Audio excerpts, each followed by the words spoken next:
서야 한다는 주제로 함께 말씀을 나눌까 합니다.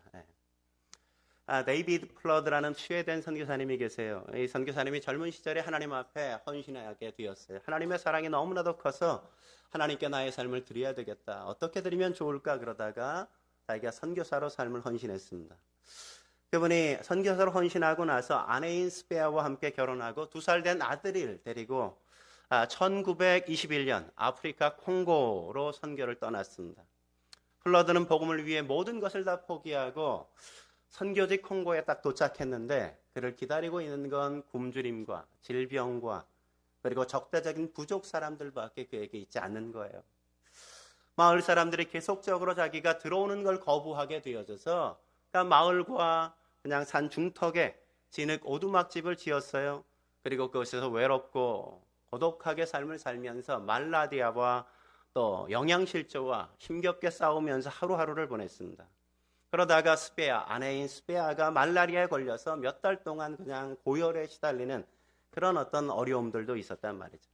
그러면서 겨우 한 영혼, 그러니까 소년 하나가 나와서 소년 하나와 주일날 예배를 드리고 성경을 가르치고 그랬어요. 그러던 중에 스페아가 애니아라는 딸을 낳은 지 7일 만에 세상을 떠나게 되었습니다.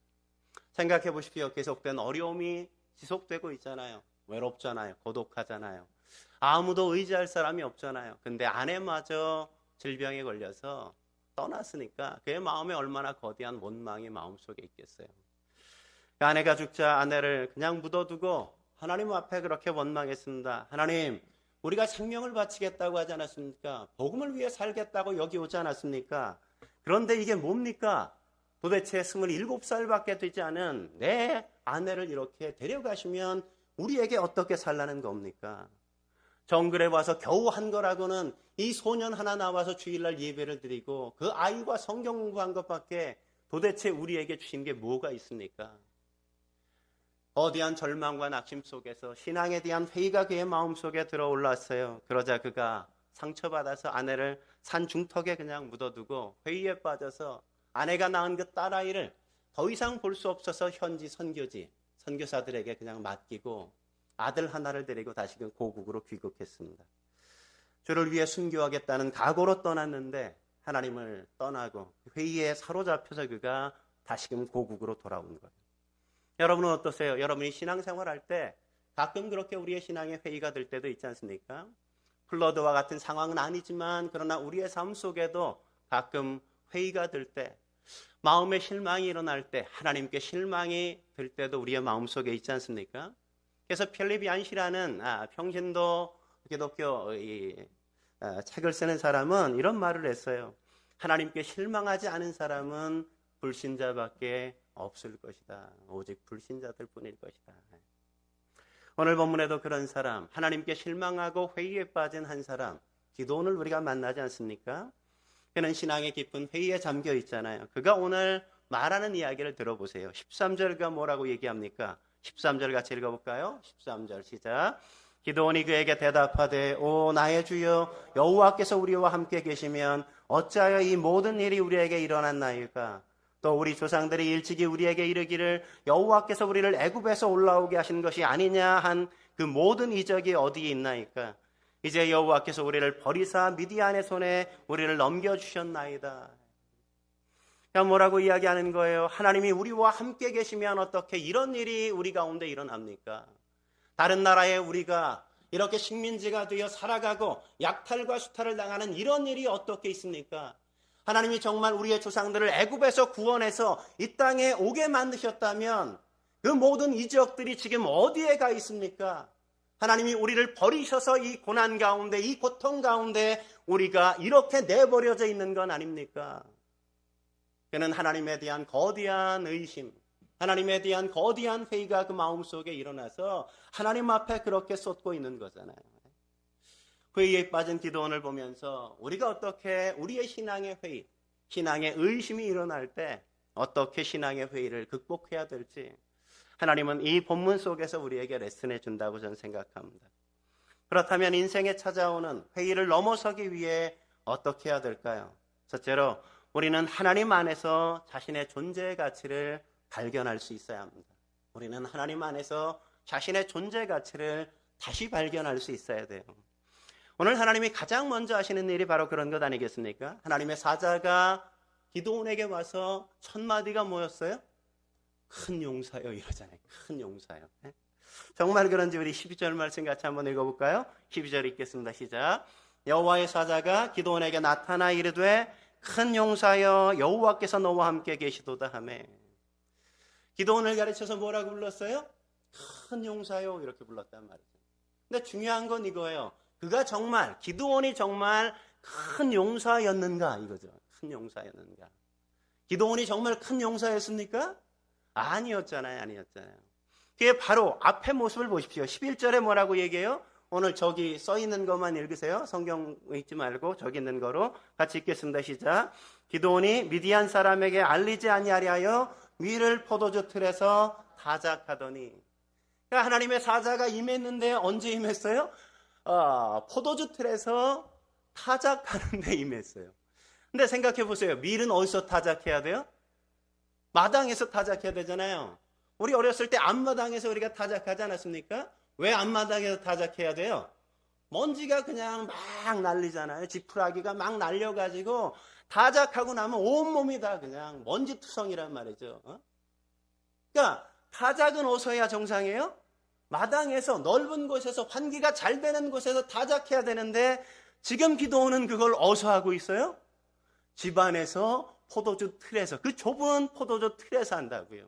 왜 그렇게 하고 있다고요? 이유가 뭐라고요? 미디안 사람들이 알까봐 두려워서 숨어서 그는 지금 타작하고 있어요. 몰래 숨어서 지금 타작하고 사람들이 알까봐 그냥 긴장하면서 눈치 보면서 막 타작하고 있는데 하나님의 사자가 딱 나타난 거예요. 나타난 것도 숨어서 타작했는데 누구에게 들켰어? 얼마나 두려워요, 그죠? 우리가 군대에 가면 이 먹는 게 얼마나 귀한지 몰라요. 밥밖에 주는 게 없거든요. 우리가 가끔 PX가 한 달에 한 번 열려요. 초코파이 하나를 딱 얻으면 그 하나를 가지고 이 사람 저 사람 나눠 먹을 수 없잖아요. 주머니에 몰려 숨겨가지고 화장실 가서 몰래 이렇게 먹는데 누가 문을 딱 연다. 얼마나 쪽팔리고 창피해요, 그죠? 뭐 여성 동지들은 잘 모를 거예요. 남자들은 군대에서 그런 경험들을 많이 한단 말이에요. 마치 그런 거란 말이죠. 몰래 숨어서 타작하고 있는데 그 거대한 등치의 남자 사내가 몰래 숨어서 타작하고 있는데 여호와의 사자가 딱 나타나니 얼마나 황당해요? 근데 더 창피한 건 뭡니까? 그 여호와의 사자가 딱 나타나서 뭐라 그래요? 큰 용사여 이런단 말이에요. 네? 자기는 쫄아가지고 무서워서 몰래 숨어서 하고 있는데 그런 두려움에 사로잡혀 있는 자신을 가리쳐서 큰 용사여 이러고 있으니까 얼마나 창피해요. 얼마나 쪽팔려요. 그죠? 네? 마치 그는 큰 용사가 아니라 패잔병과 같은 모습이잖아요. 용사가 아니라 겁쟁이와 같은 모습 아니었습니까? 근데 그를 가르쳐서 큰 용사여 이런단 말이에요. 왜 하나님이 기드온에게 나타나셔서 그런 모습 가운데 임재하셔서 그에게 큰 용사여 이랬을까요? 저는 한참 묵상했어요. 정말 창피하게 쪽팔리게 좀 멋있을 때 나타나면 뭐 안 되겠어요, 그죠? 좀 폼 잡을 때 나타나면 얼마나 좋아요. 화장 하나도 안 했는데 벼랑간 딱 목사가 신방 왔어. 그럼 좀 그렇잖아요, 그죠? 그런 모습과 같단 말이죠. 왜 그랬을까? 왜? 저는 왜 그랬을까? 저는 숨어서 움츠리고 있는 이 기드온의 모습이 그의 지금 현재의 자아상이라는 거예요. 기드온의 자아는 지금 움츠려 있어요. 두려워하고 있어요. 무서워하고 있어요. 잔뜩 그냥 쫄아 있단 말이죠. 아무것도 7년 동안이나 다른 나라의 지배를 받고 살면서 그는 공포심에 사로잡혀서 그는 그렇게 숨어서 지내야 되는 그런 자존감이 아주 떨어진 그런 상태 속에 놓여 있는 거죠. 그게 바로 오늘 기드온의 모습이었어요. 기드온만 그랬겠습니까? 아니죠. 이스라엘 백성 대부분이 다 그런 마음의 상태 아니었겠습니까? 그런 그들에게 찾아와서 하나님이 뭐라 그러시는 거예요? 너는 그런 존재가 아니라고. 너는 지금 움츠리고 있어야 될 사람이 아니라고. 너는 지금 두려움에 사로잡혀 살아야 될 존재가 아니라고. 나는 너를 그렇게 창조하지 않았다고. 내가 너를 지을 땐 너를 용사로 지었지. 이렇게 움츠리고 두려워하고 숨어 지내는 패잔병처럼 그렇게 살도록 창조하지 않았다고. 너는 큰 용사야. 너가 지금 이렇게 살아서는 안 돼. 내가 지금 너를 다시금 용사로 너의 자존감을 회복시켜서 너의 진정한 존재의 가치를 새롭게 발견해서 너가 이제 큰 용사로 살게 만들 거야. 주님이 지금 그렇게 말씀하신 거란 말이죠. 자신의 존재 가치가 정말 궁금한 한 젊은 청년이 있었습니다. 그가 그 스승에게 갔더니 스승님이 보석 하나를 주면서 한번 마을을 다니면서 값을 알아보라는 거예요. 값을 알아보라는 거예요. 이 청년이 보석을 딱 들고 야채 가게에 갔어요. 야채 가게에 가서 이 보석을 드리면 뭘 주시겠습니까? 이랬더니 배추 2포기 줄게요. 이러는 거예요. 그래서 그냥 남아서 이번에는 그냥 대장간에 갔어요. 근데 대장간 주인은 보석을 굉장히 좋아하는 사람이었어요. 보석이라니까 그래도 값을 쳐주겠다고, 큰 값을 쳐주겠다고 그랬는데 그냥 나왔어요. 그래서 보석상에 갔어요. 보석상 주인에게 딱 보여주니까 그 사람이 한참 보더니 깜짝 놀라는 거예요. 이건 돈으로 계산할 수 없는 보석이라고. 얼마나 고귀한 건지 모른다. 그 말을 듣고 제자가 스승에게 와가지고 이런 이야기가 들었다고. 그러면서 스승에게 그 보석을 돌려드렸어. 그랬더니 스승이 그 제자에게 이렇게 말했다고 하죠.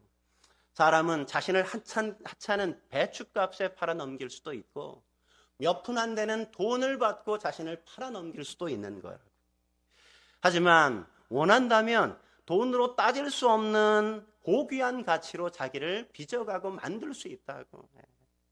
그런데 그 모든 건 자신이 어떻게 자신의 존재 가치를 생각하고 행동하느냐에 따라 결정되는 거라고. 그렇게 얘기했다고 그러죠. 그렇지 않습니까? 오늘 하나님께서 기드온에게 다시금 나타나신 이유가 뭐예요? 그는 자신을 너무 하찮게 여겼어요. 별 볼 일 없는 사람인 것처럼 생각했단 말이죠. 나는 아무것도 할 수 없어서 그냥 두려움에 사로잡혀 환경의 노예가 되고 지배가 되어서 그냥 숨어서 어쩔 수 없이 살기 위해서 그냥 밀을 찢는 그런 인생을 살고 있었단 말이죠. 그에게 너는 그런 사람이 아니라고, 너의 존재 가치는 그런 가치가 아니라고 하나님이 다시금 그의 인생에 나타나신 이유는 그래서 그런 것 아니겠습니까? 너는 큰 용사이지 두려움에 사로잡혀 그렇게 살아야 될 존재가 아니라고 말씀하시는 거죠. 여러분 선덕여왕 예전 드라마 보셨습니까? 저만 드라마 보는 나쁜 사람이에요? 제가 예전에 선덕여왕이라는 드라마를 봤어요. 선덕여왕이 되기 전에 그 선덕여왕이 되는 그 사람의 이름이 덕만이죠. 그죠? 덕만. 덕만이 처음엔 상인들 곁에 살 땐 상인으로 살았어요. 그러니까 화랑도와 함께 살면서는 낭도의 삶을 살았습니다. 어느 날 근데 그가 공주라는 사실을 알게 되어져요. 그리고 그는 공주의 인생을 살죠. 아버지가 돌아가시고 정권이 바뀌게 되는 이 환경이 되어지면서 이 공주로서의 이 덕만이 어느 날 그는 나는 더 이상 공주로 살 수 없다 이런 생각을 해요. 그러면서 어떤 생각을 하냐면 내가 여자지만 이 나라의 왕이 되겠다 이런 마음을 품어요. 그리고 그런 이야기를 자기를 지키고 함께했던 국노였던 문노에게, 국선이었던 문노에게 그런 이야기를 해요. 난 앞으로 왕이 될 거라고. 왕이 될 거라고 딱 이야기하니까 국선 문노가 아니 어떻게 이 시대에 여자가 왕이 되냐고. 그리고 정말 여자가 왕이 되어야 한다면 지금 이 나라에서 가장 탁월한 능력을 지니고 있는 미실이 당연히 왕이 돼야지 어떻게 당신이 왕이 될 수 있냐고. 그러니까 덕만이 뭐라고 얘기합니까? 그 순간에 그런 얘기하죠.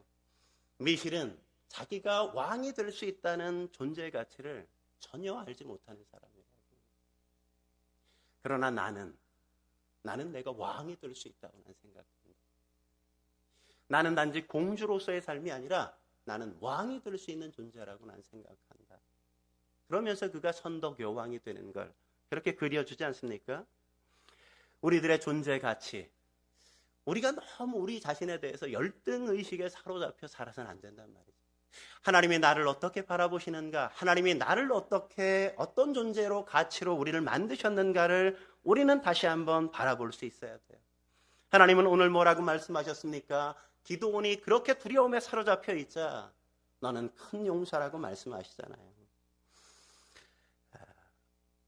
여러분은 그렇게 하찮은 존재로 창조되지 않았습니다. 아니, 여러분이 하찮다고 여겨도 하나님은 여러분의 하찮음을 가지고 고귀한 존재로 믿고 만지실 수 있는 분이란 말이죠. 그분은 만왕의 왕이시고 만유의 주가 되시기 때문에 그래요. 하나님이 정녕 우리를 구원하셨다면, 우리를 위해서 독생자를 아낌없이 십자가에 못 박으셨다면, 그래서 우리가 하나님의 사랑을 입음으로 믿음으로 구원받았다면 우리는 하나님의 자녀라는 사실을 결코 잊지 말아야 돼요. 우리가 지금 나의 삶의 자리가 어떤 자리에 있건 상관없이 나는 하나님의 자녀로서의 가치를 갖고 있는 존재라는 사실을 우리는 결코 잊지 말아야만 합니다. 그러므로 사랑하는 성도 여러분, 자신을 지나치게 낮게 평가하지 마세요. 여러분의 가치를 하나님 안에서 새롭게 발견할 수 있길 주의 이름으로 축원합니다. 한 걸음 더 나아가서 우리가 인생에 찾아오는 회의를 넘어서기 위해 어떻게 해야 될까요? 두 번째, 우리는 회의에서 도피가 아니라 정직한 직면을 선택해야만 합니다. 회의에서 도피가 아니라 정직한 직면을 선택해야 된단 말이죠. 사람들이 회의가 찾아오면 쉽게 도피를 선택하지 않습니까? 회의에서 도피하는 이유가 뭐예요? 신앙의 회의 그 자체가 불경한 것이고 회의 자체가 죄라고 우리는 생각하기 때문에 아니겠습니까? 믿음의 반대가 꼭 우리는 회의, 의심이라고 우리가 생각할 때가 참 많이 있잖아요.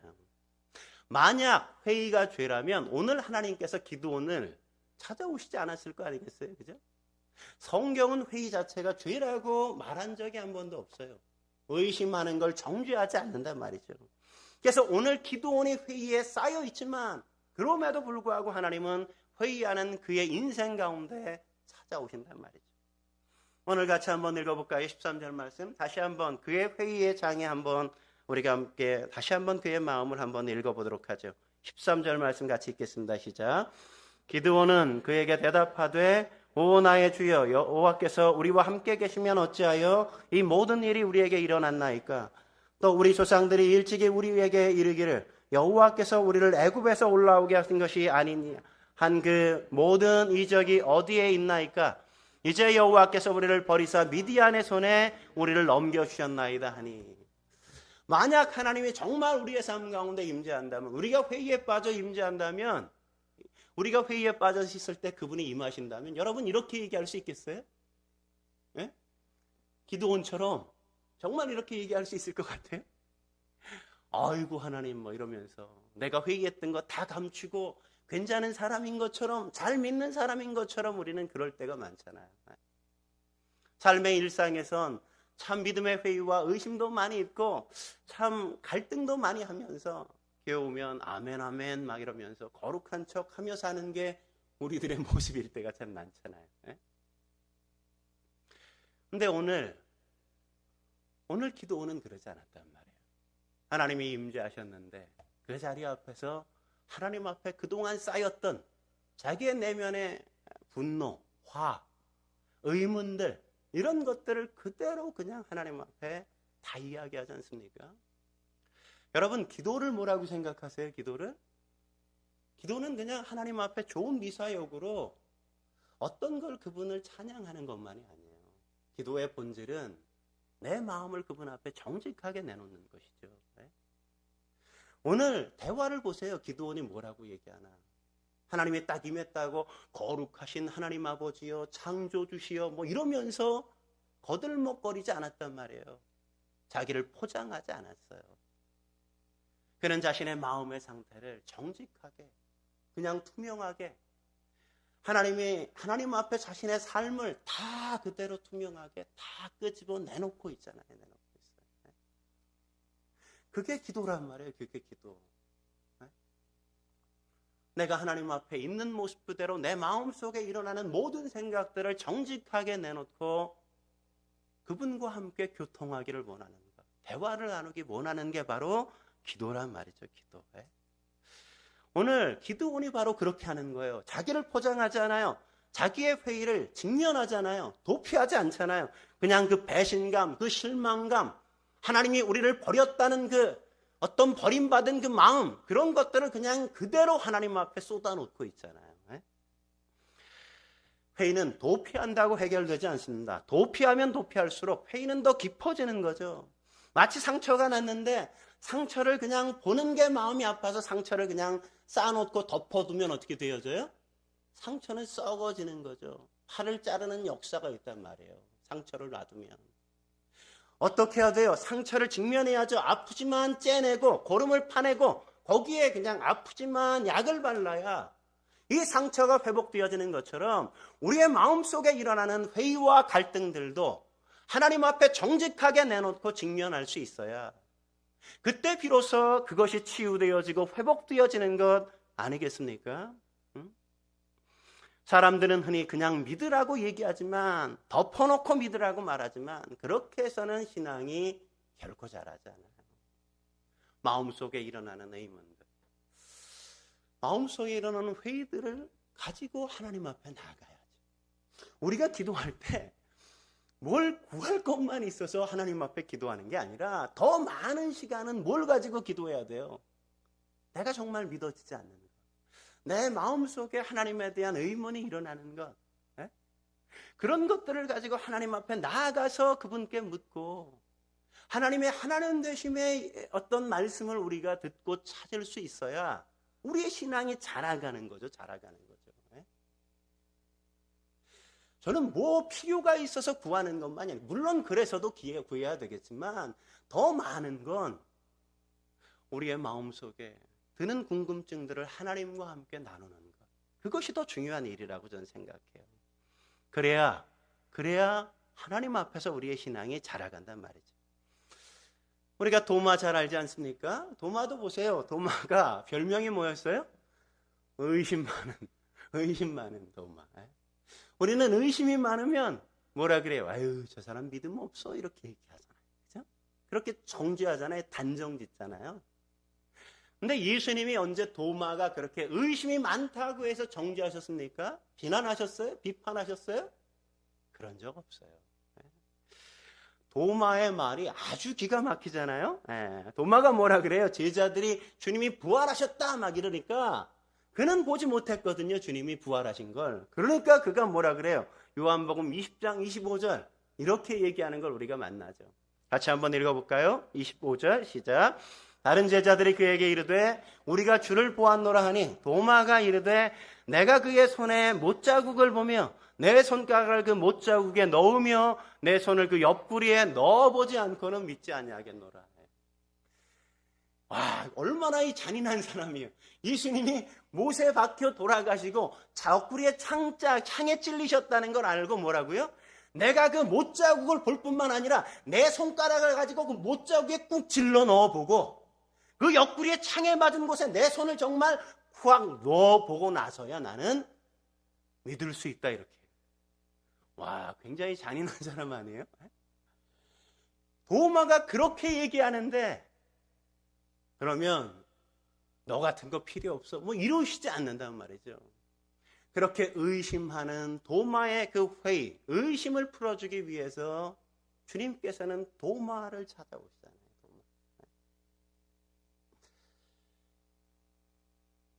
언제 회의를 넘어가요? 회의를 직면할 때. 의심을 가지고 주님 앞에 나아가는 사람, 그 사람이 회의를 넘어갈 수 있단 말이죠. 넘어갈 수 있어요. 그러므로 사랑하는 성도 여러분, 우리가 회의가 될 때 그냥 회의 자체에 갇혀 있지 않아야 돼요.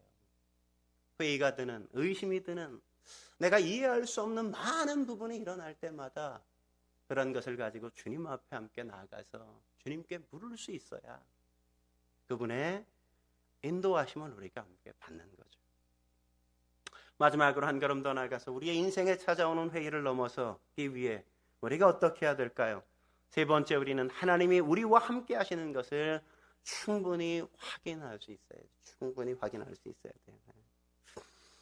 하나님이 오늘 회의에 사로잡혀 있는 기도원에게 오셔서 계속 반복적으로 하시는 일이 뭐예요? 내가 너와 함께 있어. 이거잖아요. 내가 너와 함께 있어. 처음에 그에게 임재하셨을 때도 내가 너와 함께 있다 이렇게 말씀하시고, 기도원이 열등감에 사로잡혀서 나는 너무나 작은 자예요, 나는 그런 일은 절대 할 수 없어요, 이렇게 그 자존감이 낮게 열등감에 사로잡혀 그렇게 고백할 때도 주님이 뭐라 그랬어요? 내가 반드시 너와 함께 하겠다 이러잖아요. 네? 16절 말씀 다시 한번 읽어볼까요? 16절 같이 읽겠습니다. 시작. 여호와께서 그에게 이르시되 내가 반드시 너와 함께 하리니 내가 미디안 사람 치기를 한 사람 치듯 하리라 하시니라.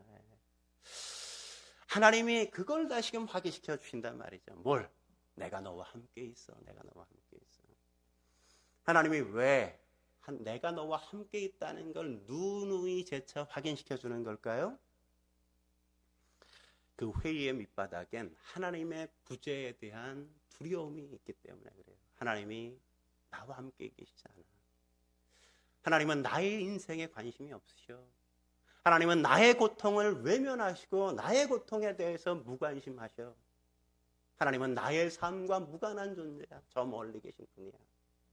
그런 생각을 하고 사로잡혀 있기 때문에 하나님이 그에게 임재하셔서 내가 반드시 너와 함께 할 거야. 미디안을 한 사람 치듯 그렇게 칠 거야. 그래도 못 믿어. 그래도 잘 못 믿어. 그러니까 하나님이 어떻게 하세요? 그것을 증거로, 다른 증거를 보여주시잖아요. 증거로 보여주신 게 뭡니까? 고기와 무교병 위에 국을 붓게 만들고 그렇게 붓게 만들어 놓은 그것을 하나님이 어떻게 하세요? 불로 완전히 다 사르시잖아요. 국에 젖어 있는 그런 것들이 탈 수가 없는 거잖아요. 물이 탈 수 있어요? 탈 수 없잖아요. 근데 하나님은 내가 너와 반드시 함께 할 거야. 봐. 이러면서 그 증거를 그렇게 보여주셨단 말이죠. 그러니까 그 마음속에 회의, 의심이 자꾸 드는 것들이 하나 둘 사라지기 시작하고 하나님에 대한 확신이 그 마음속에 자리 잡기 시작하죠.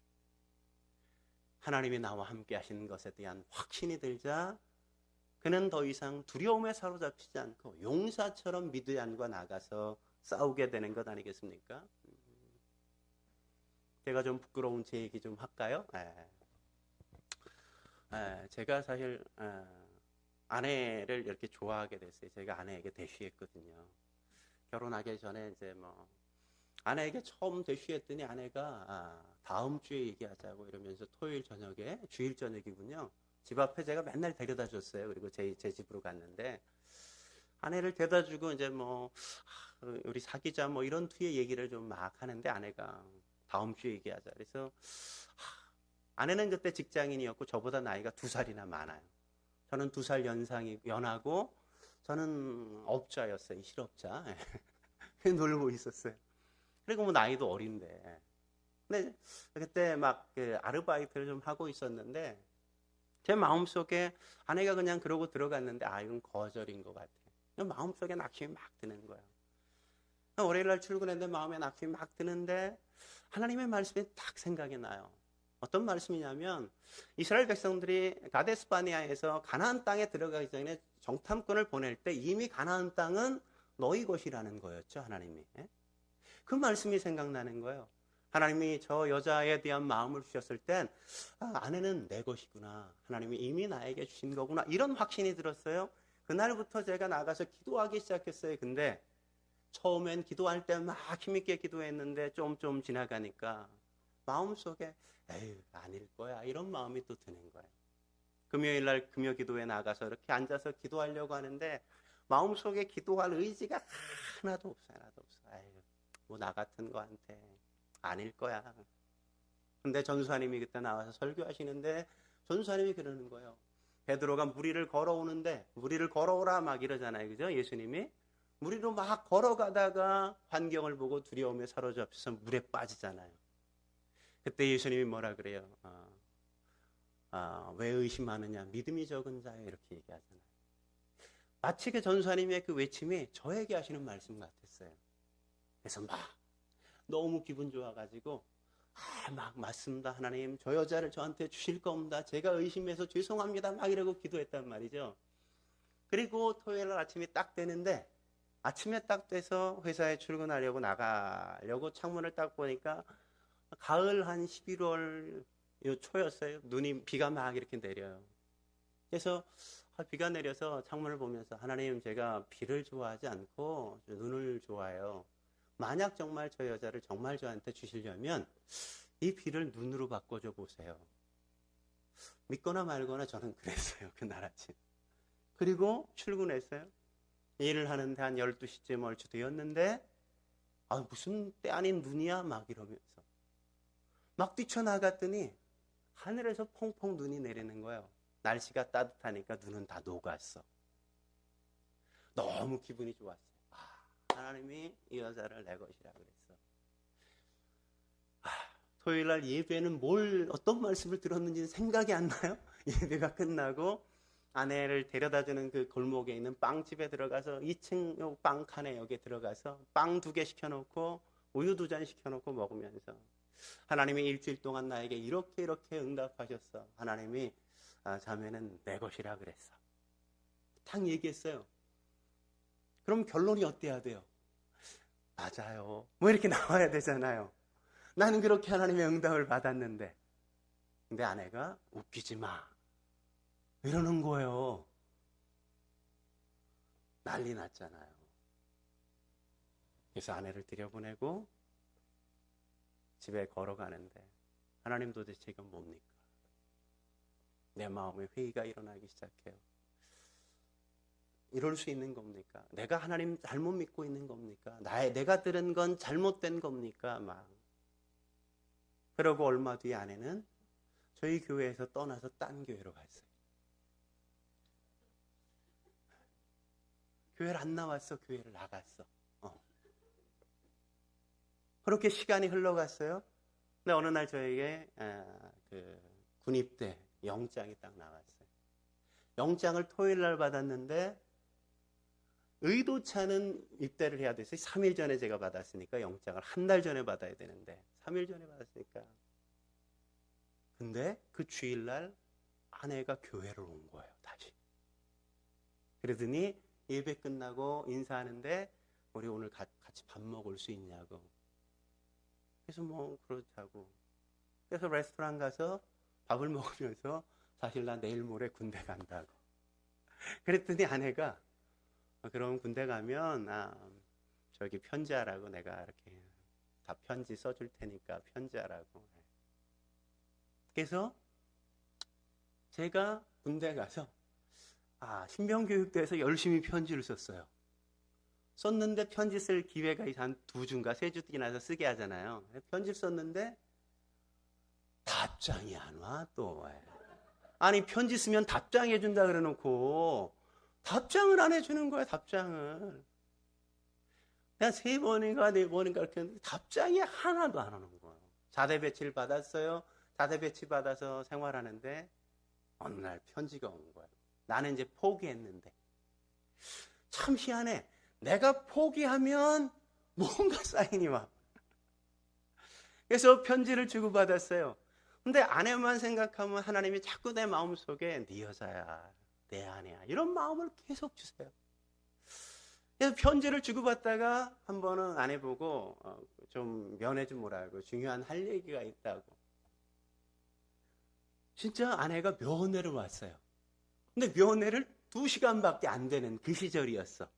부대에 일이 생겨가지고 나가서 참 웃긴 게 유격장에 가가지고 둘이 유격장에 가서 뭐 갈 데가 없으니까 유격장에 앉아가지고 그런 얘기를 했어요. 하나님이 참 미안한데 자매 미안한데 정말 미안한데 하나님이 자매만 생각하면 자꾸만 내 여자라는 생각을 계속해서 주신다고.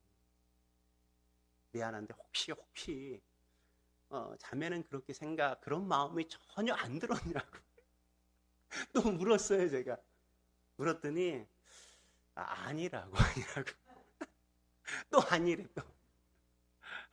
아니래. 나는 사모감도 아니고 사모할 생각을 한 번도 해본 적이 없다고. 난 그런 삶을 나 같은 사람은 그런 삶을 못 살 것 같다고. 그래서 헤어졌어요. 보냈어요. 그리고 한 몇 개월이 지났나? 아니면 그냥 잊자. 그리고 제가 포기했어. 다 아내를 다 잊어버렸어요. 제가 제대할 한 3개월 남겨놓은 그 시점인가.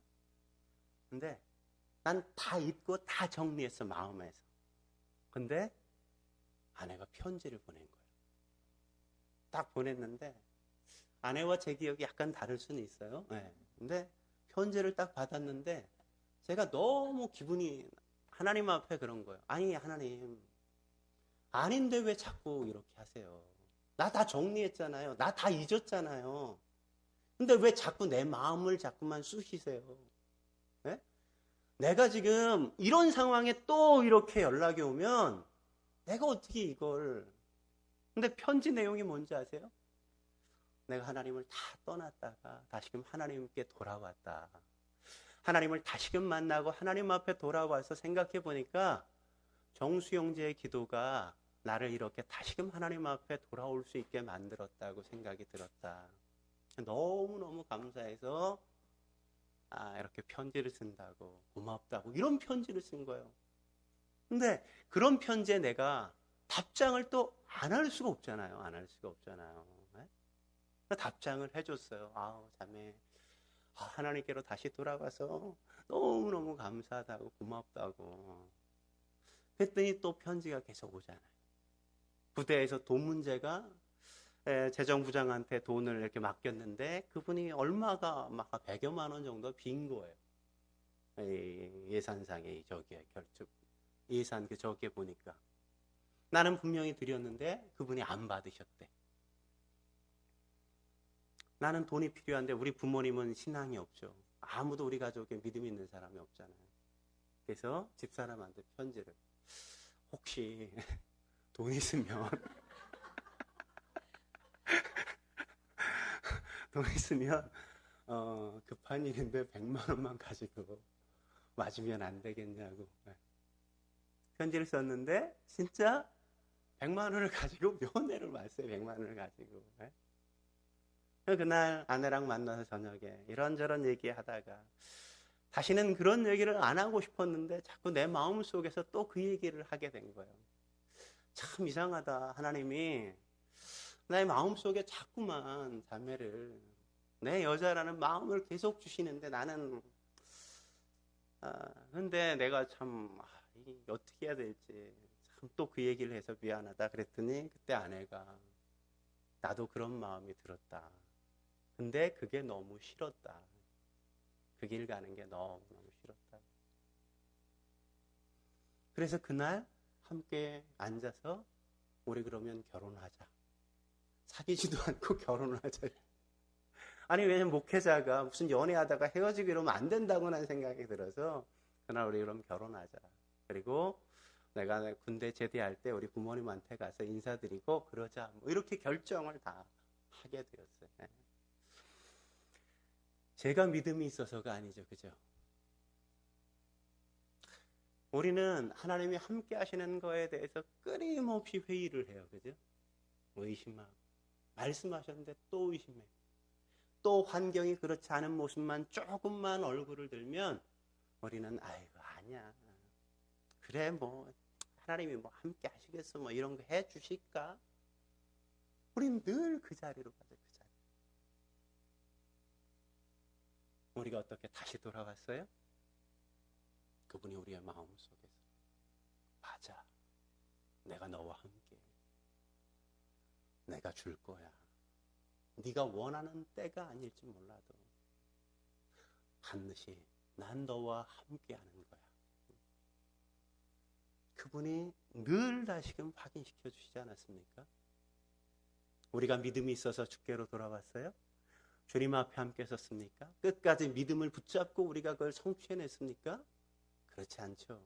우리가 넘어지고 쓰러지고 자빠질 때마다 그때마다 주님이 다시금 일으켜 세우시고 하나님이 약속하신 그 자리에 우리가 갈 수 있도록 우리를 이끌어 주신 걸 우리는 날마다 경험하고 확인하잖아요. 여러분 제가 처음 설교에서 블러드 선교사님 이야기를 하지 않았습니까? 블러드 선교사님이 고국에 들어가서 하나님을 잊어버렸어요. 하나님을 떠났습니다. 그런데 그의 나이가 73세가 되었을 때 그가 선교지에 버려두었던 그 딸이 이 선교사님을 찾아왔어요. 40년 만에 처음 만나는 딸, 자기가 버린 그 딸이 자기 앞에 딱 섰는데 그 딸이 또 놀라운 이야기를 해주는 거예요. 딸이 아버지를 만나기 위해서 아프리카에서 이 유럽에 이렇게 도착해서 선교사 모임에 집회에 함께 참여했는데 그 집회 때, 런던에서 집회 때 흑인 목사님을 함께 만나고 그분이 설교하는 걸 함께 들었는데 그 목사님이 바로 아버지와 엄마가 주일날 가르쳤던 그 소년이었다고. 그 소년이 자라서 목사님이 되어졌고 그 목사님을 통해서 지금 콩고 땅에는 무려 11만 명이나 되는 그리스도인이 함께 있게 되었고 무려 32개국의 선교를 파송하는 국가가 되었다는 얘기를 딸의 입을 통해서 스웨덴에 있는 그 아버지가 40년 후에 듣게 되었어요. 그리고 딸이 아버지에게 그러는 거예요. 아버지가 한 일은 아무것도 아닌 게 아니라 결코 시간 낭비가 아니었습니다. 그 순간 성령께서 블러드 선교사의 마음을 감동시키고 그의 영혼을 만지셔서 그가 신앙을 회복하게 되어져요. 그리고 그가 하나님을 성실하게 섬기다가 하나님의 품으로 함께 나아가게 되죠. 그래야 우리의 삶 속에는 언제나 회의가 찾아올 겁니다. 때때로 의심하는 순간들이 있을 거예요. 내가 정말 신앙이 맞나? 이런 생각이 들 때도 있을 겁니다. 그러나 잊지 마세요. 하나님은 여러분을 결코 그 자리에 버려두시지 않을 겁니다. 여러분을 괴롭히더라도 여러분의 인생을 그냥 뒤집어 놓더라도 다시금 하나님 앞에 우리가 설 수 있도록 우리를 인도해 주실 것을 믿으시기 바랍니다. 하나님이 우리의 인생의 주인이십니다. 그분께서 결코 우리의 회의에 우리를 내버려 두지 않습니다. 그분의 은혜 속에 사는 저와 여러분이 되시길 주의 이름으로 축원합니다. 함께 기도하시겠습니다.